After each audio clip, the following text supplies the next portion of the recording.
16 বছর স্বৈরাচার শেখ হাসিনা বেগম খালেদা জিয়াকে নির্যাতন করেছেন। জামালপুর থেকে শরীফুল ইসলাম ঝকনের তথ্যচিত্রে বিস্তারিত। বিএনপির সিনিয়র যুগ্ম মহাসচিব অ্যাডভোকেট রুহুল কবির রেজভী বলেন, 16 বছর স্বৈরাচার শেখ হাসিনা বেগম খালেদা জিয়াকে নির্যাতন করেছেন। ভাঙা একটি ঘরে জেল বানিয়ে জেলে দিয়েছিলেন। তবু তার নীতিতে তিনি অটল ছিলেন।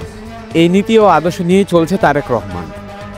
27 আগস্ট বুধবার বিকেলে দেওয়ানগঞ্জ গার্লস হাই স্কুল মাঠে তারেক রহমানের নির্দেশনায় আমরা বিএনপি পরিবারের আয়োজনে জুলাই গণ অভ্যুত্থানে জামালপুর জেলায় শহীদ ও আহতদের পরিবারকে চিকিৎসা সহায়তা ও অটোরিকশা প্রদান অনুষ্ঠানের প্রধান অতিথির বক্তব্যে এসব কথা বলেন তিনি আরও বলেন, আমরা যারা রাজনীতি করি তারা সবার খবর নিতে পারি না। যারা আমাদের দল সমর্থন করেন শুধু তাদেরকে নিয়েই আমরা বিএনপির ভারপ্রাপ্ত চেয়ারম্যান তারেক রহমান গঠন করেছেন। জিয়াউর রহমানের আদর্শকে ধারণ ও লালন করেন তারেক রহমান। জিয়াউর রহমান নিরক্ষর মানুষদের অক্ষর দেওয়ার জন্য বিভিন্ন কর্মসূচি গঠন করেছেন। প্রধান বক্তার বক্তব্যে মিডিয়া সেলের আহ্বায়ক ডক্টর মওদুদ হোসেন আলমগীর পাভেল বলেন, এই অনুষ্ঠান বিএনপি শুধু নির্বাচনকে সামনে রেখে করেনি।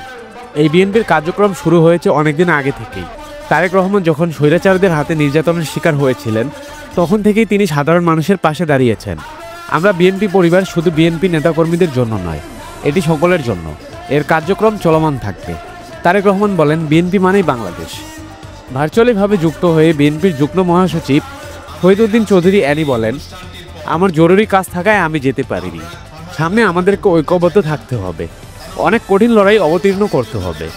ঐক্যর মাধ্যমে আমরা বিএনপির হাতকে শক্তিশালী করব। ঐক্যবদ্ধ থেকে নির্বাচনের প্রস্তুতি নেওয়ার আহ্বান জানান তিনি।